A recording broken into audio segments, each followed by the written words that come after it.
Bonjour à tous et bienvenue au Dazibao, le podcast qui vulgarise la recherche en Sciences Po. Je m'appelle Marjolaine et 2 fois par mois, je recevrai des jeunes docteurs ainsi que des étudiants en master et en doctorat pour parler de leur sujet de recherche en sciences politiques.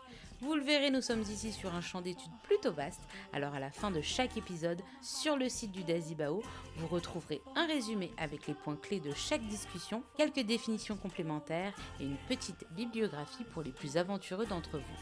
Et maintenant, sans plus attendre, place à l'épisode. Bonne écoute!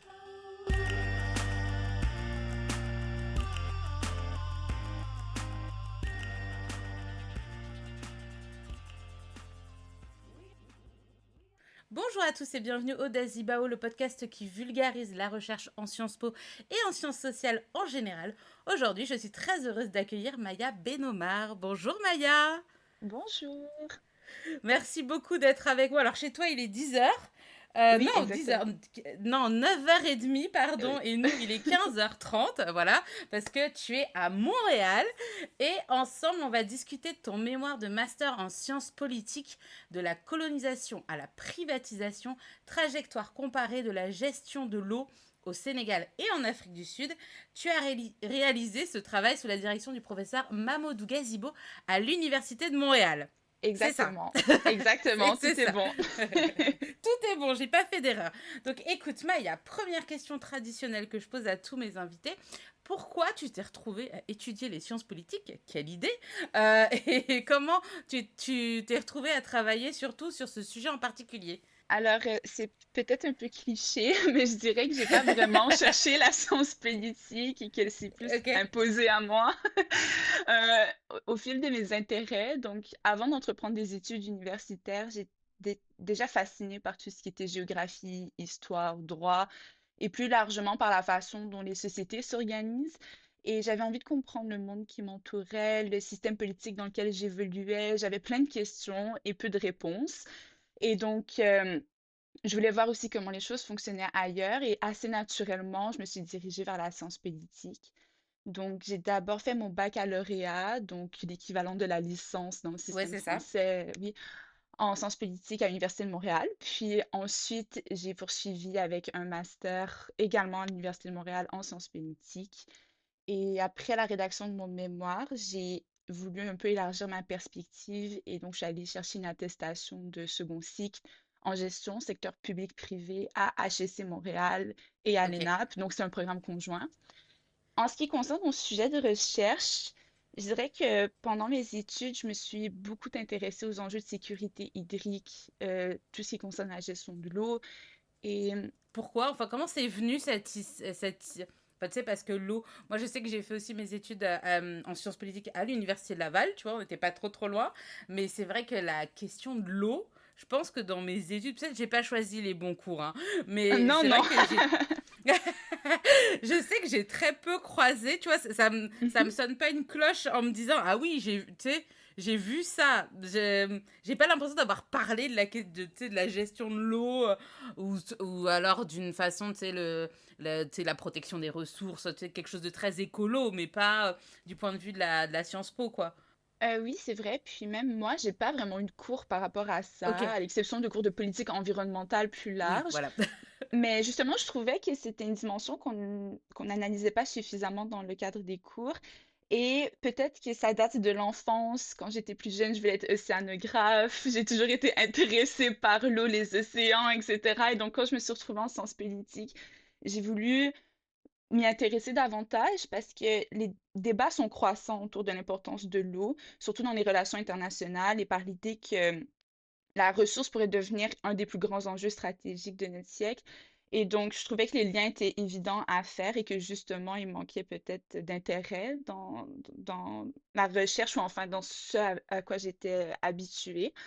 Et ça m'a poussée en fait à vouloir approfondir ces questions. Puis en lisant un peu plus là-dessus, j'ai réalisé que certaines dimensions étaient absentes du discours, donc pourquoi pas aller combler ce vide. Let's go, c'est parti. C'est ça.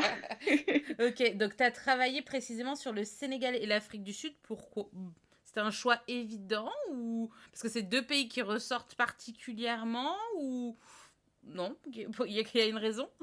Ben, il y a plusieurs raisons parce que mon mémoire est une analyse comparative. Donc, c'est sûr qu'il y a différents éléments qui doivent être considérés dans le choix des pays. Donc, c'est pas juste par intérêt particulier pour ces deux pays, mais parce qu'il fallait Ouais, pouvoir les comparer tant sur les similitudes que les différences. Dans le cas de mon mémoire, je m'intéresse aux héritages coloniaux, puis j'ai choisi de comparer le Sénégal et l'Afrique du Sud parce qu'ils présentent des similitudes et des différences sur ces héritages coloniaux. Puis, les deux pays ont connu des expériences de privatisation de l'eau. Ils ont été façonnés par des colonisations différentes. Donc, au Sénégal, c'était la colonisation française. En Afrique du Sud, la colonisation néerlandaise, britannique, puis ensuite l'apartheid. Donc, je voulais voir comment ces modèles différents allaient influencer justement les modèles de privatisation de l'eau. Ensuite, je voulais travailler sur l'Afrique parce que c'était mon terrain de recherche chouchou pendant mes études. Et d'accord. aussi, il fallait qu'il y ait de l'information accessible en ligne. Donc, c'est deux pays quand même où est-ce qu'on trouve des articles scientifiques, on trouve de l'information. Donc, au niveau plus concret de la recherche, c'est intéressant aussi. Puis c'est un peu l'ensemble de tous ces éléments. Ok, dans toute la littérature que tu as pu lire sur la privatisation de l'eau, je sais que tu mentionnes dans ton mémoire que cette question d'héritage coloniaux n'est pas suffisamment pris en compte. Tu peux nous expliquer pourquoi? Pourquoi c'est pas quelque chose que peut-être les auteurs n'ont pas jugé important de mettre en avant? C'est complètement décorrélé? Je dirais que, bon, je sais pas à quel point c'est que les auteurs jugent que ce n'est pas important. Je pense juste que c'est l'angle d'analyse qui est Ouais, différent et qui intéresse peut-être moins aussi. Les héritages coloniaux semblent être plus une variable contextuelle quand on aborde les modèles de privatisation de l'eau plutôt qu'un élément analytique. Et je dirais que un des constats qui m'a amené à choisir ce sujet, c'est que dans la littérature sur la privatisation de l'eau, les débats portent plutôt sur la question de savoir si c'est mieux une gestion publique ou une gestion privée de la ressource naturelle. Et on s'intéresse plus aux enjeux de performance, de rentabilité, de gestion publique, d'accès aux services ou encore des effets des réformes économiques. Donc, c'est des questions qui sont très importantes, mais justement, je pense que ça fait de sorte que les héritages coloniaux sont un peu plus laissés de côté et relégués à l'arrière-plan. Donc, c'était pas simplement mentionné, en fait, c'est pas simplement mentionné dans la section historique, c'est pas non plus intégré à l'analyse. Donc, d'accord, ok. je défends l'idée qu'on peut pas vraiment comprendre les politiques contemporaines de gestion de l'eau sans s'attaquer justement à l'aspect historique, conséquemment les héritages coloniaux. Ok, et donc, histoire que nos auditeurs soient sur le même niveau de compréhension que toi et moi, parce que j'ai lu ton travail, Oui. est-ce que tu peux, voilà, est-ce que tu peux nous faire un petit point sur l'histoire coloniale du Sénégal et l'histoire coloniale de l'Afrique du Sud en moins de 3 heures, s'il te plaît? Très bien. En moins de 3 heures, je suis vraiment possible. Parce qu'il y Euh, a beaucoup à dire, j'imagine, mais il y a beaucoup à dire. Donc, c'est sûr que ça va être très, ouais, ça va être un résumé ça, synthétique c'est et ça. bref et tous les synonymes possibles et inimaginables. Je dirais que au Sénégal, on retrouve un modèle colonial français qui était davantage centralisé, puis où l'administration cherchait à intégrer directement le territoire à l'empire colonial. La colonisation au Sénégal débute autour du 17e siècle et le pays occupe une position stratégique dans le commerce transatlantique en raison de Ouais, sa situation géographique. Et des villes comme Saint-Louis et plus tard Dakar vont devenir des centres névralgiques pour l'administration et les échanges commerciaux. ouais, L'administration française organise le territoire en fonction des intérêts économiques de la métropole, donc notamment pour soutenir le commerce, l'agriculture coloniale, l'exploitation des ressources, etc. Et les investissements et les infrastructures sont concentrés dans les espaces jugés les plus stratégiques, donc souvent ok, sur le bord de l'océan. L'Afrique du Sud connaît une trajectoire quand même différente parce que la région connaît d'abord une colonisation néerlandaise au ouais, XVIIe siècle. C'est centré sur la région du Cap, puis l'objectif, c'est notamment d'assurer le commerce maritime vers l'Asie et de sécuriser l'accès à l'eau douce, de soutenir l'agriculture. Évidemment, je me concentre plus sur les dimensions liées à l'eau quand je parle de l'histoire bien coloniale, sûr. comme ça on On va va droit pouvoir au but. simplement, on va droit au but. Et à partir du 19e siècle, c'est la colonisation britannique.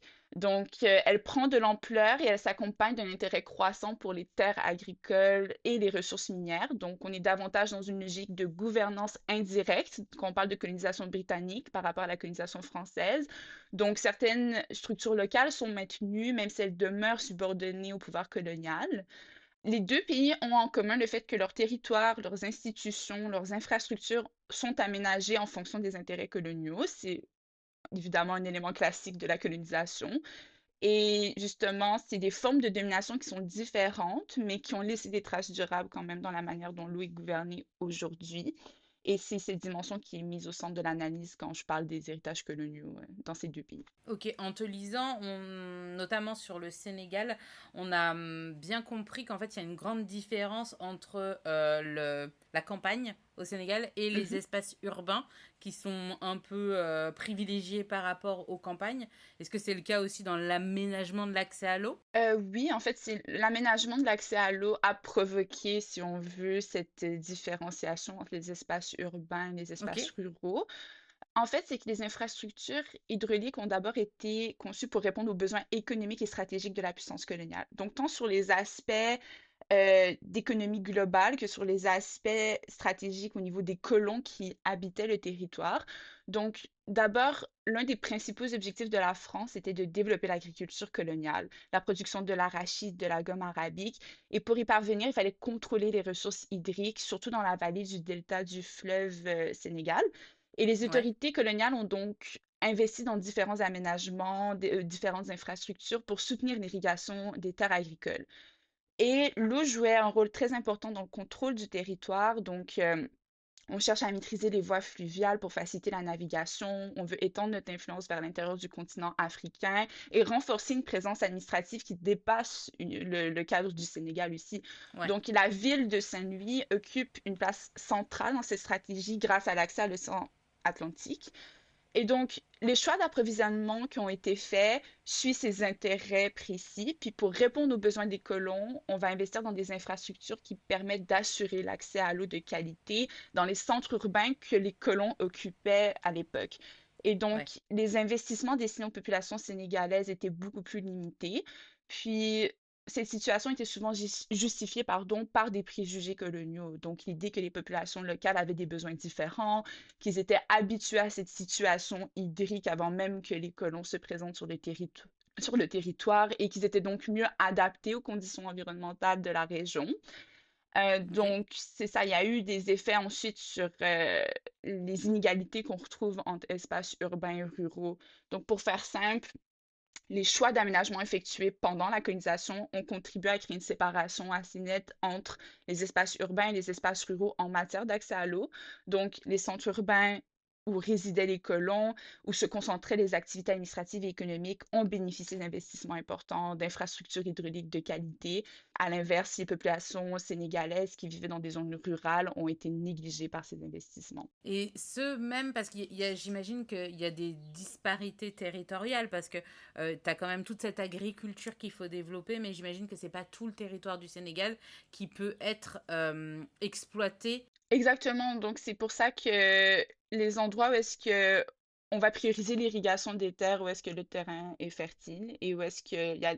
En fait, tout va être stratégique en termes des accès à l'eau, des accès aux terres agricoles. Et donc, généralement, les endroits plus reculés sont moins intéressants à ce niveau. Donc, on va retrouver moins d'infrastructures hydrauliques de qualité ou qui vont servir les intérêts de la métropole. Donc, aussi, Et c'est pas puis, une mine de rien, réalité ça qui est coûte cher propre en au, plus.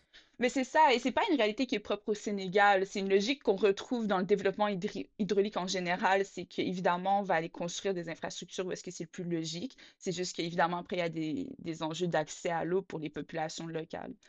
Et du coup, du côté de l'Afrique du Sud, comment ça se passe? Parce qu'avec les différentes vagues, comme tu le disais, néerlandaises, anglaises, et ensuite avec la mise en place de l'apartheid, est-ce que ça a marqué différents types d'investissements, d'installations hydrauliques? Et puis ensuite, avec l'apartheid, bon, on se doute que une population a dû être plus privilégiée qu'une autre. Oui, Peut-être que je effectivement. m'avance.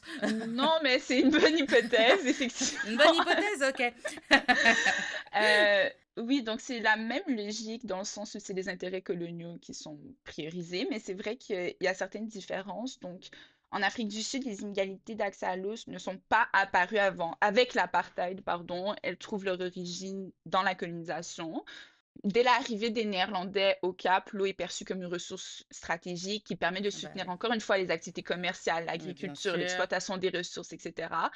Et donc là, on a un acteur qui s'appelle la Compagnie néerlandaise des Indes orientales, la VOC pour les intimes, qui exerce un contrôle vraiment important sur l'accès à l'eau pour consolider la domination territoriale et économique. Dans ce contexte, les populations autochtones qui étaient présentes avant la colonisation sont désavantagées, leur accès traditionnel à l'eau limité au profit des colons, qui détiennent des droits d'usage sur les infrastructures qui servent justement à soutenir l'économie de la métropole coloniale.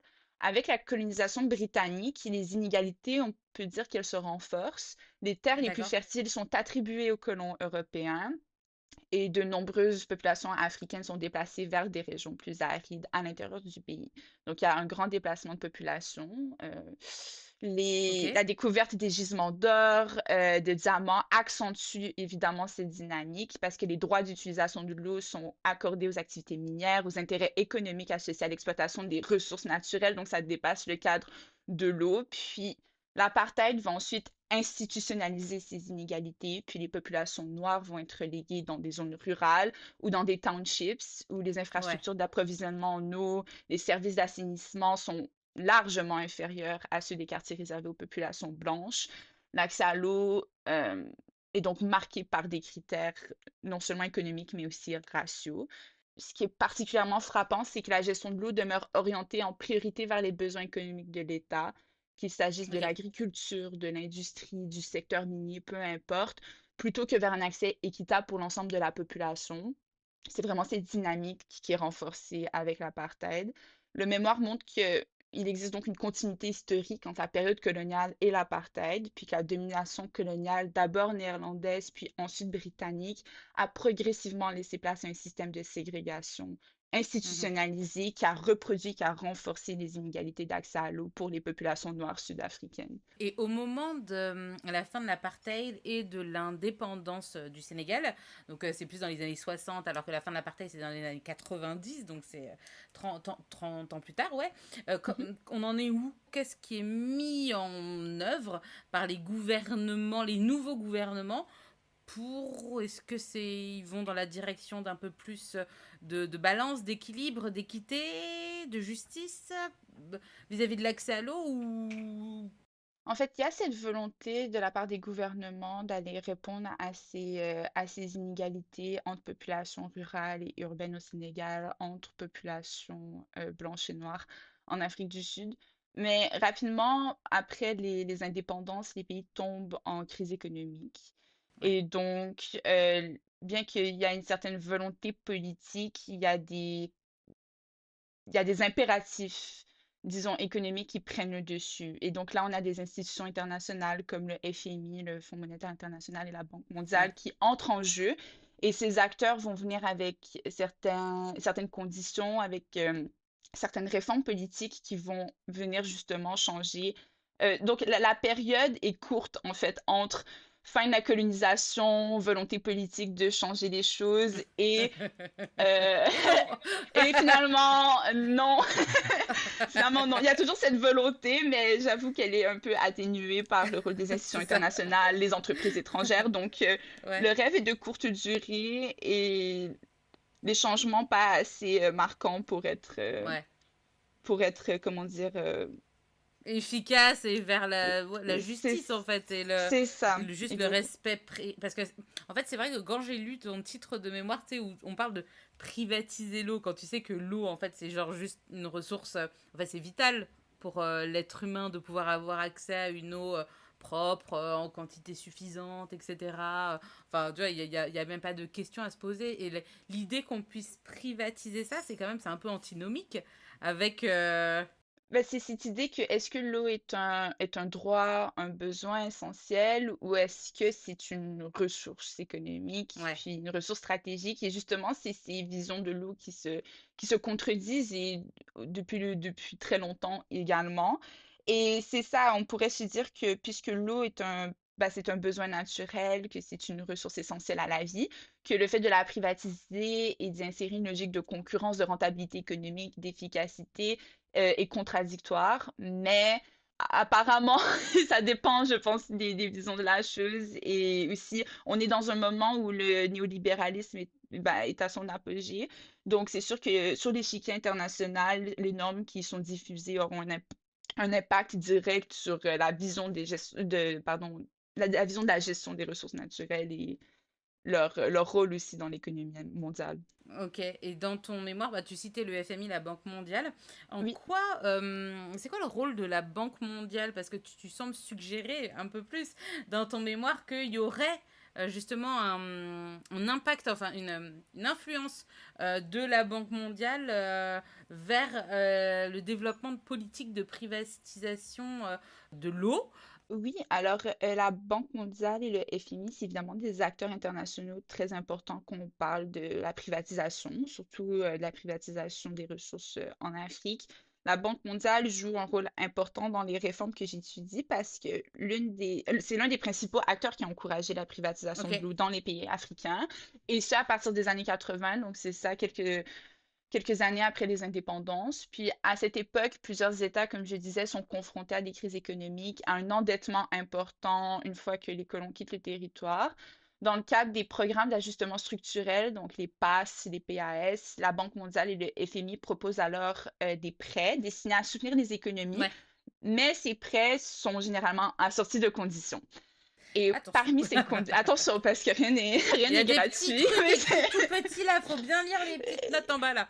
exactement, à ce jour, justement. Et donc, parmi ces conditions, on retrouve souvent des réformes qui visent à réduire un peu le rôle de l'État dans l'économie, après à certains Ok, degrés différents en fonction de la situation économique de chaque pays post-indépendance, à favoriser le libéralisme parce que justement, c'est la libéralisation des marchés qui est mise de l'avant et à ouvrir certains secteurs publics à la participation du secteur privé. ok, Et donc, la gestion de l'eau d'accord. fait partie des secteurs qui sont concernés par cette logique, puis on y encourage l'introduction de mécanismes de marché. L'influence de la Banque mondiale passe pas uniquement par les conditions associées à l'octroi des prêts, donc elle exerce aussi une influence plus indirecte à travers l'assistance technique, les séminaires, les ateliers de formation, les recommandations adressée au gouvernement en matière de gestion de l'eau, donc toute l'expertise technique qu'elle détient de par d'autres acteurs auxquels elle est connectée. Elle contribue donc à diffuser une certaine vision du développement qui est fondée sur l'efficacité économique, la concurrence et le recouvrement des coûts lorsqu'on parle de la privatisation de l'eau.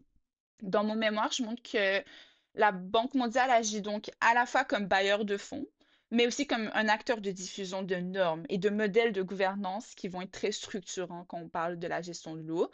Cela dit, même si les pressions exercées par les institutions internationales sont similaires autant au Sénégal qu'en Afrique du Sud, les réformes prennent des formes différentes parce qu'elles s'inscrivent dans des contextes historiques et Ok, ouais. institutionnels distincts comme on l'a abordé. Et c'est ce qui explique en partie pourquoi la privatisation s'est déployée différemment entre le Sénégal et l'Afrique du Sud également. Ok, j'y pensais pendant que tu parlais, quand on parle de la gestion de l'eau au Sénégal, en Afrique du Sud, on est d'accord que c'est pouvoir amener de l'eau dans les robinets, le recyclage, l'assainissement. Enfin, on parle de tout ce Exactement, on parle système-là, tout ce de tout ce cycle-là. système. D'accord, ok. Et donc, du coup, tu commençais à avancer tes pions dans le sens des différentes façons de privatiser et de dealer avec la gestion de l'eau et au Sénégal et en Afrique du Sud. Est-ce que c'est là où on va parler de concession et d'affermage? Oui, oui, exactement. Ouais. Ouais. Exactement, bravo. Oui. On est sur la bonne voie, donc nous sommes On est sur connectés. la bonne voie, super. Oui, effectivement, c'est sûr qu'il y a différents types de contrats qui Ouais, sont conclus dans le cadre de la privatisation de l'eau. Donc, c'est entre entreprises privées, entre organismes publics constitués pour gérer la distribution de l'eau sur le territoire ok. national et les institutions internationales aussi. Donc là, on a plusieurs acteurs qui vont conclure différents types de contrats et on va retrouver effectivement des modèles qu'on dit d'affermage et des modèles de concession. Ok. Sans être juriste ou business person, je dirais que il y a en fait, c'est pas des modèles propres à chaque pays, mais que c'est important de préciser quand même les différences entre les deux types de OK. contrats. Donc, je compare plus précisément le contrat d'affermage qui est mis en place au Sénégal dans les années 90, puis un contrat de concession qui est utilisé dans le cas sud-africain, euh, le contrat de Nelspruit. Donc, dans les deux cas, on retrouve une logique de partenariat public-privé, donc les PPP, où une entreprise privée va participer à la gestion du service de l'eau aux côtés d'institutions publiques.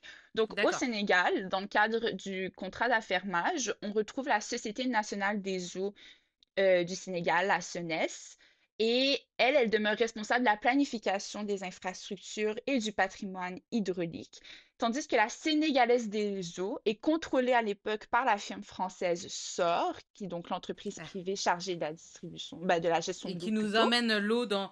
Moi, je paye à la SOR en France Exactement. pour avoir de l'eau dans mon robinet. Voilà, donc elle se trouve aussi au Sénégal. Elle est Et partout. Elle est partout. c'est ça, elle est un peu omnisciente. Et elle est chargée, en fait, de l'exploitation du service dans un cadre de contrat d'affermage conclu avec l'État et la SONES. Donc là, on a trois acteurs. Ce qui distingue le cas sénégalais, c'est que le secteur privé est intégré dans le cadre institutionnel encadré par l'État. Donc, il y a une logique quand même directe d'intégration, de centralisation des tâches, des responsabilités plutôt. Et donc, elles sont clairement réparties entre les acteurs publics et privés, et l'État conserve un rôle central dans la gouvernance du D'accord. secteur. Dans le cas de Nelspruit, donc le contrat de concession que j'ai étudié en Afrique du Sud, la concession est accordée à des entreprises comme Bewater et Cascal, une entreprise néerlandaise, donc encore une fois des entreprises privées de gestion de l'eau, et on laisse davantage d'autonomie à l'opérateur privé dans la gestion du service. Donc, on est dans une logique où une plus grande part des responsabilités est transférée aux partenaires privés. D'accord. Au final, ce qui m'intéresse dans le travail, c'est pas tant d'opposer les deux types de contrats, mais de montrer que de deux façons différentes, on a intégré le secteur privé à la gestion de l'eau, puis que cette intégration au Sénégal se fait à l'intérieur d'un cadre institutionnel qui est étroitement lié à l'État, un peu comme le modèle colonial français que l'on retrouvait jadis, puis que dans le cas sud-africain, on observe une délégation plus importante des responsabilités au secteur privé, ce qui peut être comparable aussi au modèle de colonisation britannique. Ok, parce que tu sais, dans les logiques de gestion de l'eau, il y a aussi, tu sais, un contrôle niveau sanitaire, etc. Donc ça aussi, par exemple, au Sénégal, ça sera l'État qui reste dans ce contrôle sanitaire. Et en Afrique du Sud, c'est comment ça s'appelle, une responsabilité privée où l'État a quand même un œil Euh, là-dessus. je sais pas en détail par rapport aux enjeux sanitaires, mais Ouais, oui, ok. l'État va toujours avoir un droit de regard, évidemment, sur ce type de responsabilité sur le territoire. Généralement, quand on parle du partage des responsabilités, on parle surtout du partage du risque lié à l'investissement dans les infrastructures. Donc, ce risque va être couvert plus par les fonds publics ou par les fonds privés?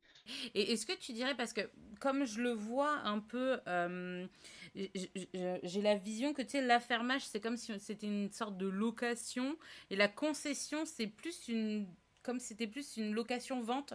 Je sais pas si tu vois le, ça a l'air plus définitif. Oui, La concession, tu vois, parce que en Afrique, alors pour avoir vécu 10 ans en Afrique, tu vois, la concession, c'est un terrain où tu t'installes, où tu as plusieurs maisons, et on appelle ça une concession, et c'est à toi. Alors que tu vois, oui. l'affermage, c'est comme si on pouvait te résilier ton bail et dire, bah, tu t'en vas et on va remplacer par quelqu'un d'autre parce que c'est pas toi qui décide, quoi. Enfin, c'est toi. Enfin, tu vois ce que je veux dire? Oui, C'est c'est pas ça. C'est vrai, comme il y a définitif un peu, tu vois.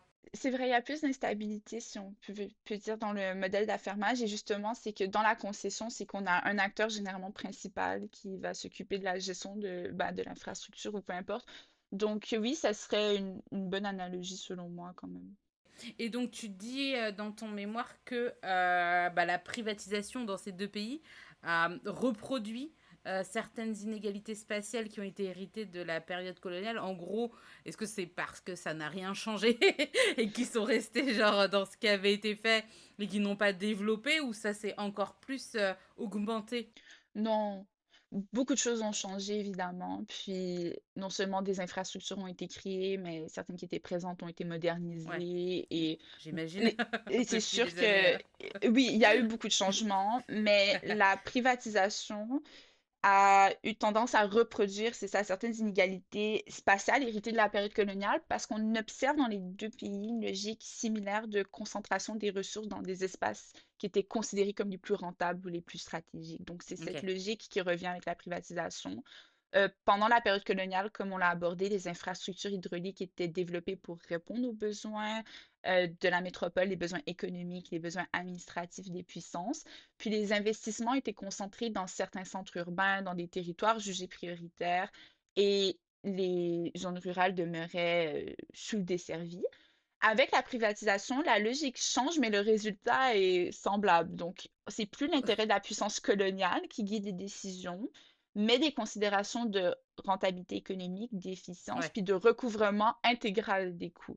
Donc là, qui est encouragé par les institutions internationales, et les entreprises vont naturellement chercher à investir là où les coûts sont les plus faibles, où les revenus sont les plus élevés, ce qui va tendre à favoriser les centres urbains, les populations ayant une plus grande capacité de payer. Donc la logique économique revient, la logique stratégique également, peut-être moins centrée sur des intérêts d'économie mondiale et d'ouverture sur les marchés, mais vraiment de profit. Donc, la gestion différenciée de l'eau entre les zones urbaines et rurales, dans plusieurs quartiers, dans plusieurs contextes africains, les quartiers plus aisés, les grands centres urbains sont mieux desservis. Et certaines populations marginalisées doivent encore se tourner vers des solutions ouais. alternatives, des sources d'eau moins sécurisées. Puis ça, c'est quelque chose qu'on retrouvait aussi pendant la période coloniale. Et donc, ça rappelle certains aspects de disparité entre les populations colonisatrices et colonisées. Puis, il y a aussi une continuité intéressante que je mets en lumière dans le mémoire, puis que c'est dans les deux pays étudiés. La privatisation a impliqué des entreprises issues d'anciennes puissances coloniales. Donc, au Bah, tu le Sénégal, disais, c'est c'est ça. c'est ça, on retrouve la La France, multinationale c'est ça. française SOR.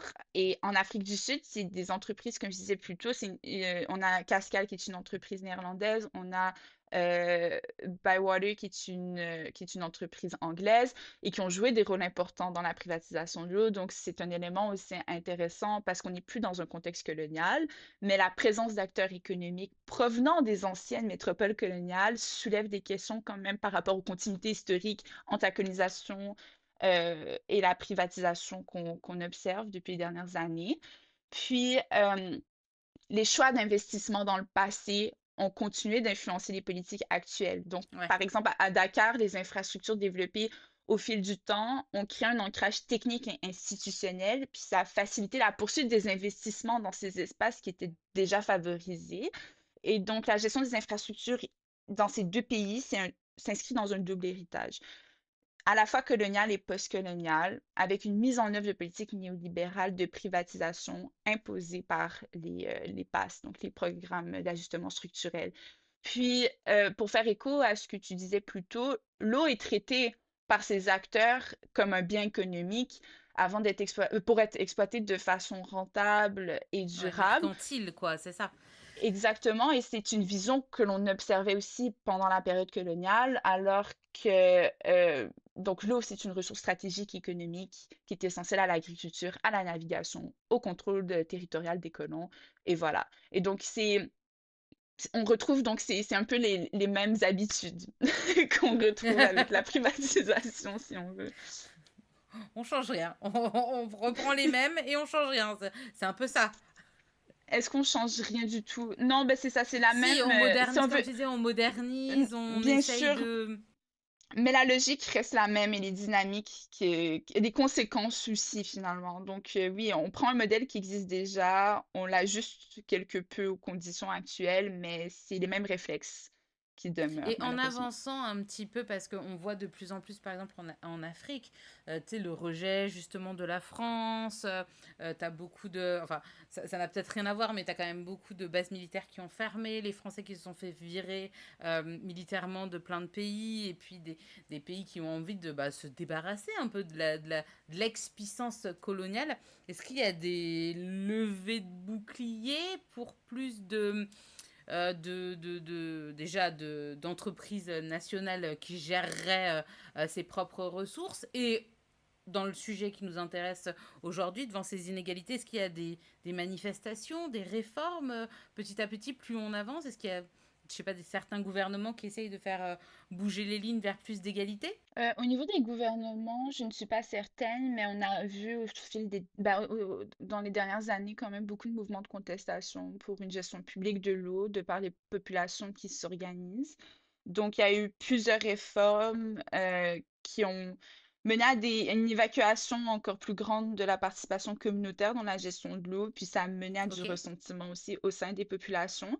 Donc, oui, exemple, C'est-à-dire? par exemple, au Sénégal, en 2014, il y a eu une réforme de la part du gouvernement dans la gestion de l'eau en milieu rural. Donc, l'objectif, c'était d'améliorer l'efficacité des services en introduisant de nouveaux acteurs, en favorisant les PPP et en renforçant les institutions publiques qui étaient chargées du secteur hydraulique. Donc, il y avait cette volonté d'enlever un peu de contrôle du privé et de renforcer le contrôle du public. Et dans ce contexte avait été créé l'Office des forages ruraux, donc l'OFOR, qui avait Ok. remplacé la direction de l'exploitation de la maintenance.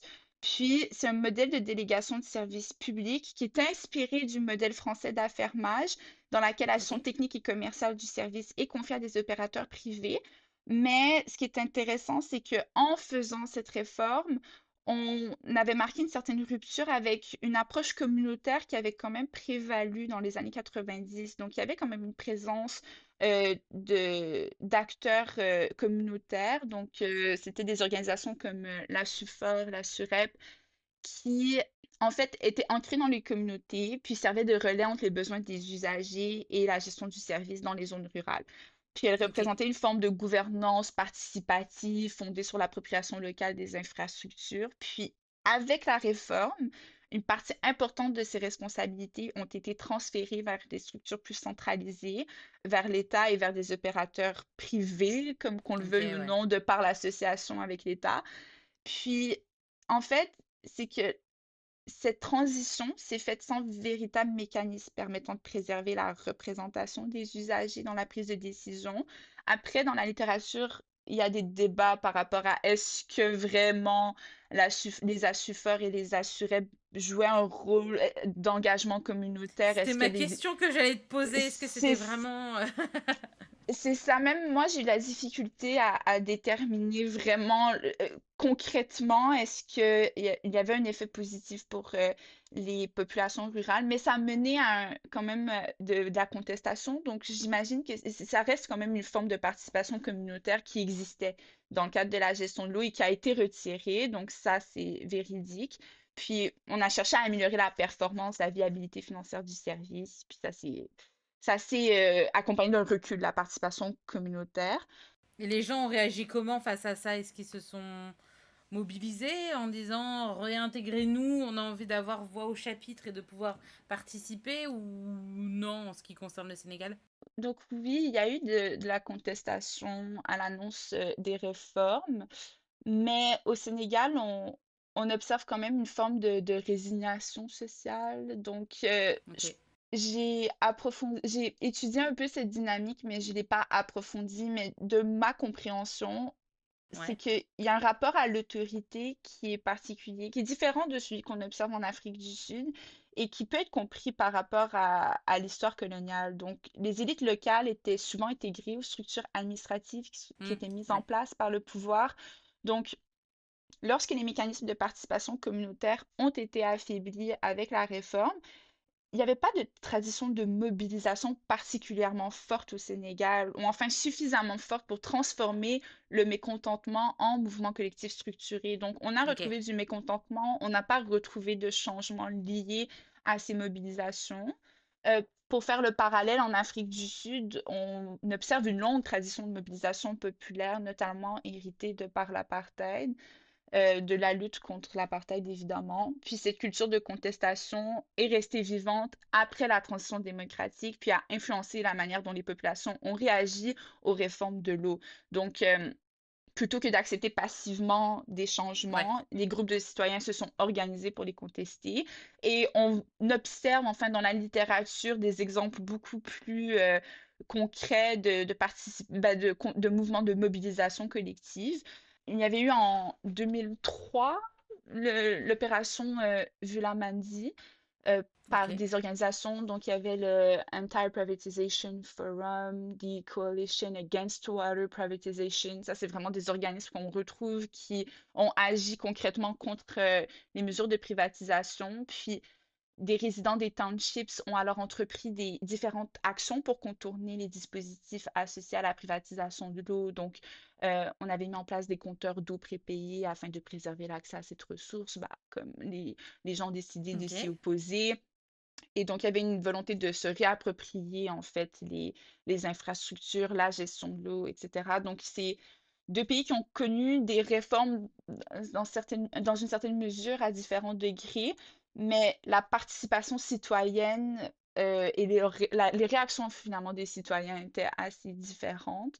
Et au Sénégal, c'était plus de la résignation. En Afrique du Sud, c'était plus des formes de contestation collective, héritées d'une longue histoire de mobilisation sociale. Est-ce que ça amène à quelque chose d'être dans la contestation plus active? Puisque mon analyse s'arrête en 2014, dans le cadre du mémoire, je sais pas à quel point ouais, à quel point ça a mené à des changements concrets aujourd'hui. Et pourquoi d'ailleurs ton mémoire s'arrête en 2014? En fait, il y avait plusieurs enjeux, mais c'était parce que, premièrement, la longueur du mémoire, puisque je Ok. rédigeais un mémoire court Ok. et que je voulais aborder trois arguments, on s'est arrêté là. Mais dans la participation communautaire, justement, il y avait un enjeu d'information. Donc, je voulais Ok. m'arrêter où est-ce que j'avais le plus d'informations possible. Puis après 2014, dans la littérature scientifique, c'est plus des articles de presse qui s'intéressent aux Ah, d'accord, ok. mobilisations qui ont eu lieu. Et donc, je trouvais que c'était un peu, l'information était moins substantielle et moins intéressante théoriquement parlant. Donc, encore une fois, comme dans le cadre de cette question, j'ai voulu m'arrêter où est-ce qu'il y avait de Ouais. l'information. Ok. Donc du coup, on était sur au Sénégal plus la résignation, en Afrique du Sud plus dans la contestation, et ça, ce sont des héritages historiques. Et donc du coup, on se rappelle au début de notre conversation où on parlait justement de les héritages coloniaux qui sont pris en compte dans l'analyse justement de cette gestion de l'eau. Selon toi, c'est quoi l'apport principal de cette lecture historique pour comprendre ces politiques contemporaines de l'eau? En fait, on s'est pas trop consacré au cas théorique parce que c'est quand même, il y a beaucoup de concepts et beaucoup de précisions, mais pour mon mémoire, j'ai utilisé une lecture donc postcoloniale, aussi axée sur le néo-institutionnalisme historique, donc la voie que j'ai employée pour analyser les héritages historiques et les théories de la dépendance. Donc là, si Ok. on prend ces trois théories et qu'on détermine quel est l'apport principal, c'est que elle nous permet de comprendre les politiques de gestion de l'eau, pas comme un simple résultat de décisions récentes par rapport à comment est-ce qu'on devrait gérer cette ressource. Donc, OK, on doit avoir une logique de rentabilité, ça doit être performant, ça doit être efficace, les populations doivent y avoir accès. C'est pas si simple. C'est que les décisions aujourd'hui sont le résultat de décisions passées. Et donc ça, c'est l'intérêt d'utiliser évidemment une lecture néo-institutionnelle historique plus précisément. Et donc, ces décisions s'inscrivent dans des trajectoires plus longues, façonnées par des choix institutionnels, politiques, économique et qui remonte à la période coloniale et peut-être même avant, mais là, il faudra faire la thèse de doctorat. Donc, dans mon mémoire, je montre que les héritages coloniaux continuent d'influencer le développement des politiques publiques contemporaines parce que plusieurs réformes se déploient dans un environnement institutionnel qui a été construit ou fortement marqué par les anciennes puissances coloniales. Ça ne signifie pas que les pays africains sont passifs ou déterminés par leur passé. Donc, c'est pas cette lecture-là qu'on fait, mais plutôt que les décisions qui sont prises aujourd'hui sont contraintes ou ont été orientées par les structures héritées du passé. Mhm. C'est Ok. justement pour ça que j'ai mobilisé le néo-institutionnalisme historique comme cadre d'analyse. Donc, c'est l'idée que certains choix effectués dans le passé vont créer des trajectoires. Donc, on parle de path dependency, donc de Ouais. dépendance au sentier. Donc, un chemin a été tracé et c'est plus facile de prendre ce chemin Ouais. comme en Que montagne. de d'essayer de faire voilà, de réinventer la roue, d'aller dans d'autres, ça va être plus compliqué et peut-être plus cher. Et comme tu l'as expliqué que ces pays sont soumis à des règles FMI, Banque mondiale, des dettes à ne plus savoir qu'en faire, ben, en général, tu fais pas du folklorique, tu vas dans là où c'est quoi, tu vas droit au but quoi. Exactement, puis c'est comme tu dis, c'est plus facile, c'est présent, puis ça se maintient dans le temps parce que le chemin, il est tracé et c'est beaucoup plus facile de repasser par là. Et donc, c'est pour ça qu'on parle de dépendance au sentier, puis on parle d'effet de verrouillage. Donc, à force qu'on fasse des choix dans ce sens, bah, on referme encore plus les possibilités d'aller ailleurs et il y a des mécanismes d'auto-renforcement. Donc, une décision va faciliter une autre décision dans cette même ligne directrice. Et donc, les institutions et les politiques ne partent jamais de zéro. Elles évoluent de structures qui ont déjà été mises en place. Et donc, la perspective historique postcoloniale permet de comprendre aussi pourquoi le Sénégal et l'Afrique du Sud, qui ont adopté des modèles de privatisation d'eau différents malgré les pressions internationales similaires, euh, associées au programme d'ajustement structurel, ont ont eu, c'était des modèles différents en raison d'héritages coloniaux différents. Enfin, ça a été influencé par des contextes historiques distincts, par des institutions différentes. Et donc, la lecture historique et postcoloniale, ça permet en fait de replacer les politiques contemporaines dans une histoire plus longue. Et aussi dans la littérature scientifique, dans les articles qu'on observe, c'est pas par manque d'intérêt, mais c'est plus compliqué de s'intéresser à ces contextes parce que c'est plus court, on se base aussi beaucoup sur les données, donc beaucoup de méthodes quantitatives. Donc, ça permet moins, en fait, d'aller approfondir une lecture historique. Donc, je pense que ça aussi, c'est important à intégrer quand on s'intéresse à ces enjeux actuels. Et donc, voir comment les choix politiques persistent encore aujourd'hui aussi, c'est intéressant parce que ça permet de voir l'importance de ces choix au fil des années, au fil des décennies, des siècles. Eh ben, c'était passionnant comme discussion, Maya. Non, mais on sent que tu as apprécié rédiger ce mémoire, faire de Oui, la vraiment. recherche à ce sujet, ça transparaît parce que tu nous en parles avec une C'est telle gentil. facilité. Moi, je t'écoute, je bois tes paroles, je suis là, ok. Mais du coup, comment ça s'est passé cette période? C'est aussi une question traditionnelle que je pose à tous mes invités. Est-ce que tu as rencontré des difficultés quand même un tout petit peu? Mais oui, oui, oui, oui, oui, là j'en parle aisément si on veut parce que le temps a passé, mais il y a eu quand même certains enjeux. Je dirais que donc mon mémoire c'est de la recherche qualitative, c'est de l'analyse comparative de deux études de cas, donc le Sénégal, l'Afrique du Sud. Ça implique de trouver beaucoup d'informations. Naturellement, c'est un mémoire, Ouais, mais il y avait une certaine difficulté à trouver de l'information sur le Sénégal. Je voulais vraiment que la comparaison soit systématique, puis traiter également les deux pays. Donc, ça faisait en sorte qu'il y avait quand même des enjeux à trouver l'information. Exemple, si tu vas aborder euh, les contrats qui ont été exécutés en Afrique du Sud, tu vas trouver plus d'informations que au Sénégal. Je pourrais pas exactement mettre le doigt sur la raison. Mon hypothèse, c'est que naturellement, enfin souvent, la littérature politique africaine est difficile d'accès, surtout quand c'est rédigé par les populations locales ou c'est ouais. pas nécessairement publié parfois dans des grandes Oui, revues bien de sûr. sens politique. Donc l'accès aux bases de données limite parfois la trouvaille de certaines informations. Donc il y a eu beaucoup d'enjeux à ce niveau. C'était beaucoup, beaucoup, beaucoup, beaucoup de recherches, donc beaucoup, beaucoup de bases de données et essayer de trouver aussi une information qui est crédible parce que parfois, Ouais. on va retrouver quelque chose, mais c'est pas nécessairement scientifique ou revu par les pairs. Et donc, il y avait des enjeux à ce niveau-là. Euh, Sinon, tout connecté aussi, parce que j'aborde quand même beaucoup d'éléments, puis essayer de trouver une ligne directrice dans la structure du mémoire et vouloir tout aborder et vouloir passer le message très clair de l'influence de la colonisation sur la privatisation, de par la participation communautaire, de par les infrastructures, de par les contrats. Ça fait en sorte que j'ai dû m'intéresser à beaucoup plus que la science politique, mais à l'histoire, au contrat, au droit. Donc, euh, c'était beaucoup de nouveautés, disons. Ok, et est-ce que par exemple pendant ta recherche, il y a un autre sujet que tu as pu croiser, que tu te serais bien vu traiter comme ça dans le cadre d'un autre mémoire ou Alors oui, après, je sais pas si c'est particulièrement, c'est pas nécessairement lié à la privatisation de Ok, l'eau, ouais. mais la gestion de l'eau en général, je pense qu'en ce moment, il se passe beaucoup de choses Oh oui. et que c'est la ressource du moment, c'est un enjeu très important. Et je pense que si je devais en choisir un, en ce moment, enfin, je m'intéresse beaucoup au Grand Barrage de la Renaissance en Éthiopie. Puis je trouve que c'est un sujet fascinant parce que c'est l'intersection des enjeux de gestion de l'eau, de relations internationales, de développement économique, des rapports de pouvoir entre l'État. Puis on observe des tensions entre l'Éthiopie, l'Égypte et le Soudan autour du partage des Ouais. eaux du Nil.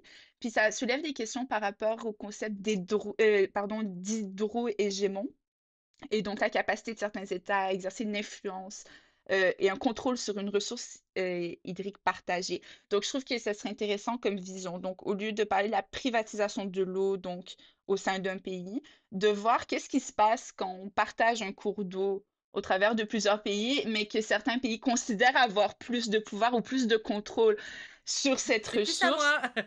Oui, c'est plus à moi qu'à toi. Et donc là, ça remonte encore dans les héritages historiques. Peut-être encore, il y a sûrement une logique coloniale, mais peut-être moins.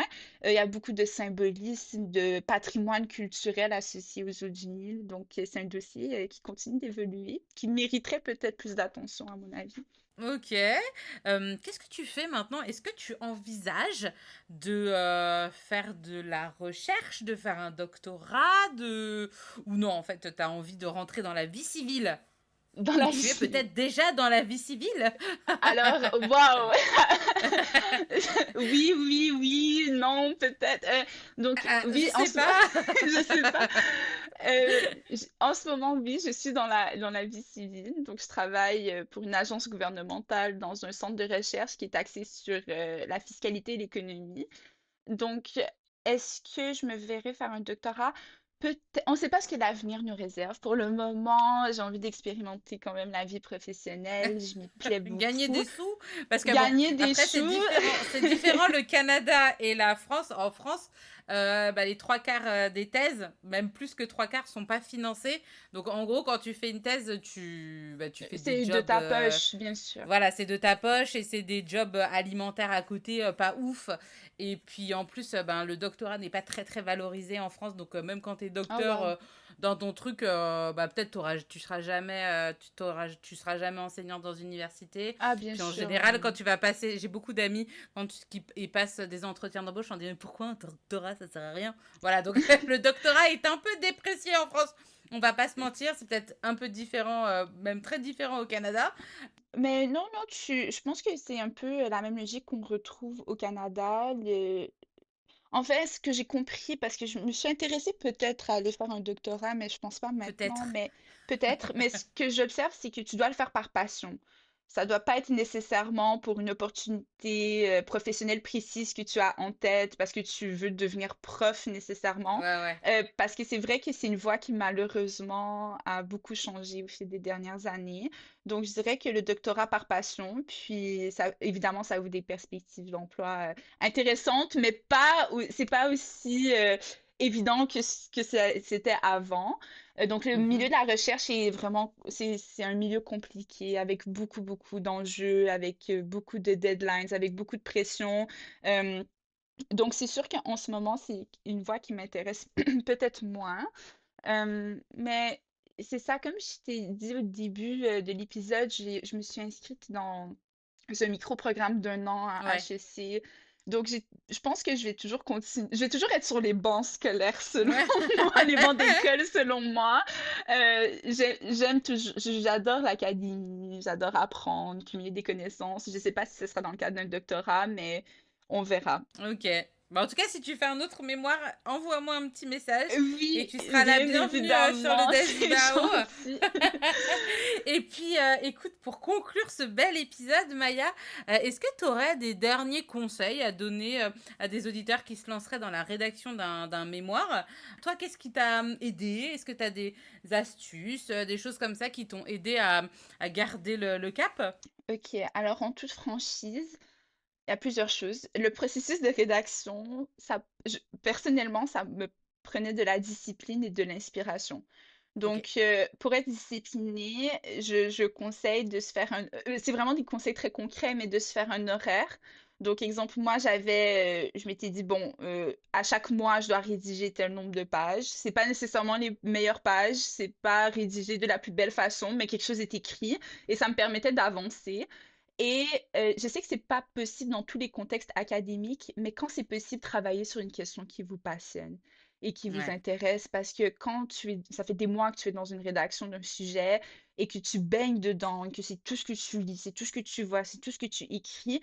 Si ça ne t'intéresse pas, si c'est un sujet qui t'a été Ouais. imposé par un directeur ou par euh, une faculté, tu sens la différence. Donc là, j'ai été choyée de pouvoir travailler sur un sujet qui m'a vraiment intéressée, qui mélangeait plein d'intérêts, mais quand c'est possible, travailler sur une question qui vous inspire. Puis prendre le plus de plaisir dans le processus. J'ai beaucoup d'amis qui terminent en ce moment la rédaction de leur mémoire et tu peux pas leur en parler sans qu'ils fassent une crise de nerfs parce que personne veut. Non, c'est bon, c'est assez, on ne m'en parle plus, je ne veux plus parler de ce mémoire, j'en peux plus.